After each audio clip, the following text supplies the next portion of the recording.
Sa kabila naman ng paulit-ulit na babala sa paggamit at pagbebenta ng iligal na paputok, marami pa rin ang patagong nagbebenta niyan at meron din namang mga bumibili. Sa Bulacan, na kilalang fireworks capital ng Pilipinas, nadiskubre at kinumpiska ng mga otoridad ang libu-libong piraso ng mga iligal na paputok. At live mula sa Bulacan, nasa frontline ng balitang yan, si Gio Robles. Gio, gaano ba karami yung mga iligal na paputok na nakumpiska dyan?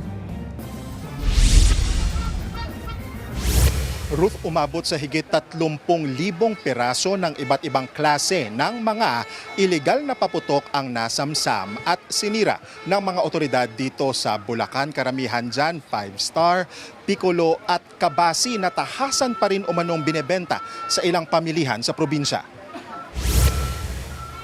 Isa-isang nilublob sa mga drum ng tubig ang mga nakumpiskang paputok. Higit 300 ding mga improvised cannon o boga ang sinira ng mga pulis. Ginamitan ng maso ang pagwasak sa mga boga na isinagawa sa Camp General Alejo Santos sa Malolos. Mula sa 24 na mga bayan at lungsod ang mga nakumpiskang paputok dito sa Bulacan. Kilalang fireworks capital ng Pilipinas ang probinsya at dito nga mismo sa Bukawi ang sentro niyan. Pero mga legal na paputok lang ang binibenta sa mga hile-hilerang stalls kung saan kami ngayon. Dinarayo ng mga mamimili ang Bukawi. Karamihan mula pa Metro Manila at iba't ibang probinsya sa Central at Southern Luzon. Mabenta ang mga fountain, luces, kuites, sawa at mga aerial firework. Nasa 25 pesos ang pinakamura na pailaw dito habang umaabot naman sa 60,000 pesos ang pinakamahal na firework at paputok dito. Sa kabila niyan, hindi naman alintana ng mga mamimili ang presyo. Kwento ng ilan nating nakausap, bahagi na raw kasi ng kultura at tradisyon ang pagpapaputok na pangtaboy umano ng malas sa pagsalubong sa bagong taon.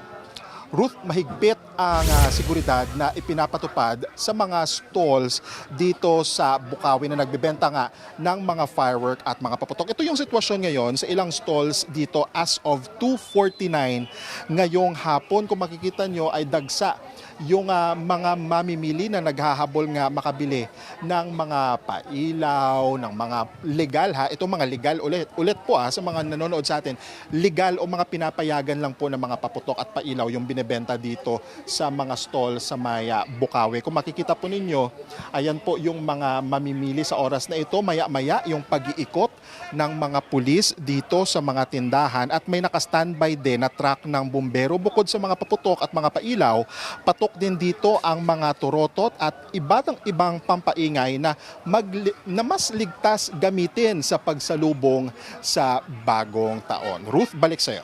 Gio, balikan ko lang yung ulat mo tungkol doon sa mga illegal na napaputok. Yung mga yan ba, yung nahulihan ay sinampahan ng kaso or may penalties? Kasi baka mamaya magbenta lang din yan sila ulit. May isang araw pa bukas bago magbagong taon.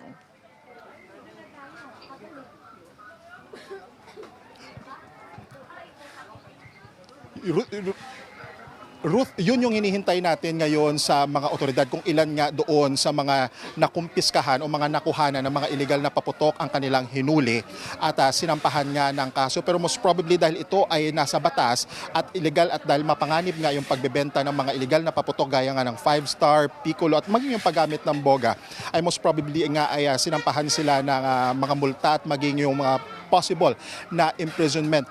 Kaugnay naman kung may mga menor de edad naman na mga nahuli gaya nga yun sa paggamit ng boga ay nakikipag-ugnayan o pinatawag yung mga magulang ng mga sangkot dito. Ruth. Yan po ang Express Report ni Gio Robles.